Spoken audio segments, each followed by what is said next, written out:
Publishing Experience، فرصة من خلالها لي شيرشور يشاركوا تجربتهم في نشر البحوث العلمية.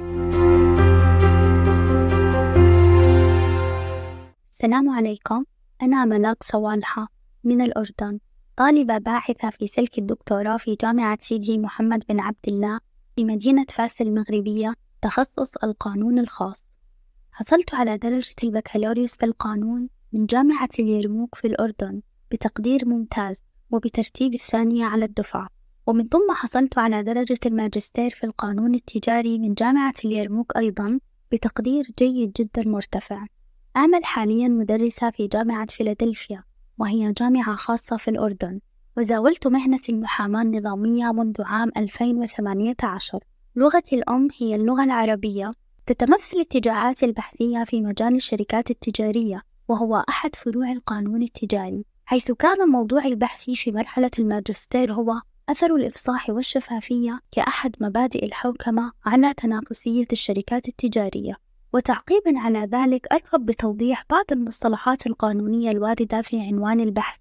أولاً، مفهوم حوكمة الشركات يدل على مجموعة الأنظمة القانونية والاقتصادية والاجتماعية الملزمة التي من شأنها تفعيل العلاقة بين مجلس إدارة الشركة والمساهمين فيها وأصحاب المصالح الأخرى، وضمان الثقة المالية المتبادلة، والتي تؤدي إلى استدامة المشروع الاقتصادي للشركة ومركزها التنافسي.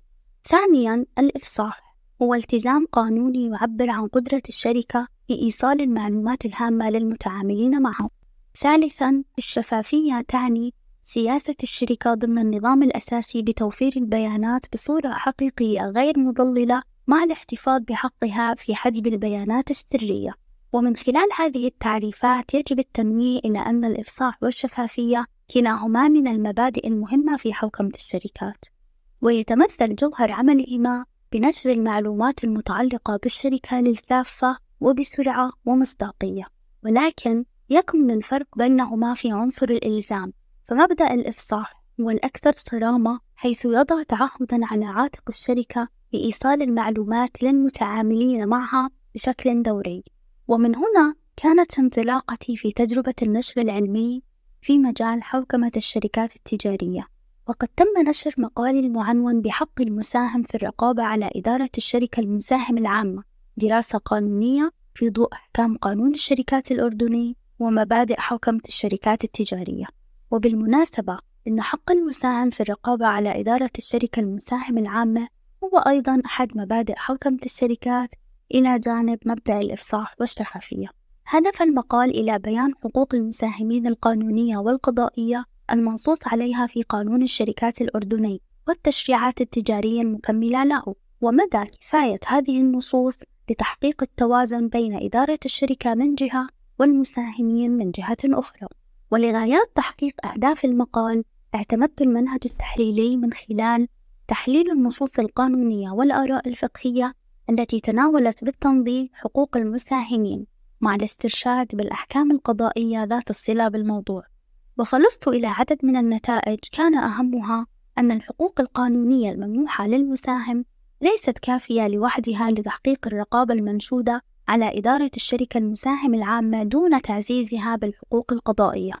كانت تجربتي الشخصية في نشر المقال رائعة للغاية، فهي بمثابة مصدر للفخر بقدراتي في الكتابة الأكاديمية، كما أنها زادت شغفي في البحث العلمي. ونصيحتي لزملاء الباحثين بخصوص تجربة النشر العلمي هي التحلي بالصبر والدقة والتنظيم عند إعداد مقالاتهم العلمية، واختيار مجلة علمية مناسبة لتخصصهم، مع ضرورة التقيد بمعايير وضوابط المجلة لقبول المقال للنشر، وأن يثقوا دائما بمجهوداتهم البحثية. ولا بد أيضا الحديث عن تجربتي في دراسة الدكتوراه في المملكة المغربية.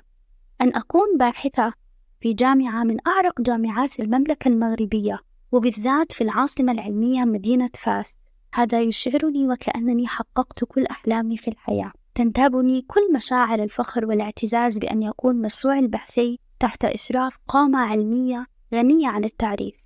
الأستاذ عبد الرحيم السلماني، أستاذ التعليم العالي بجامعة سيدي محمد بن عبد الله، فإنني أستشعر هيبة العلم مع كل مناقشة قانونية تدور بيننا، والتي كانت تثري معرفتي القانونية بشكل لا محدود.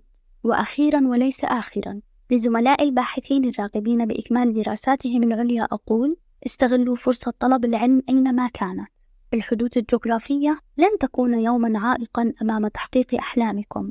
ستواجهكم العديد من الصعوبات، نعم، كاختلاف اللغة أو اللهجة، واختلاف العادات والتقاليد، وصعوبات البحث العلمي في تشريعات مقارنة، عدا تحدي العيش بعيدا عن الأهل، ولكن اجعلوا أحلامكم أكبر وتغلبوا على هذه التحديات بشغف أقلامكم، فنحن أمة تنهض بالقلم.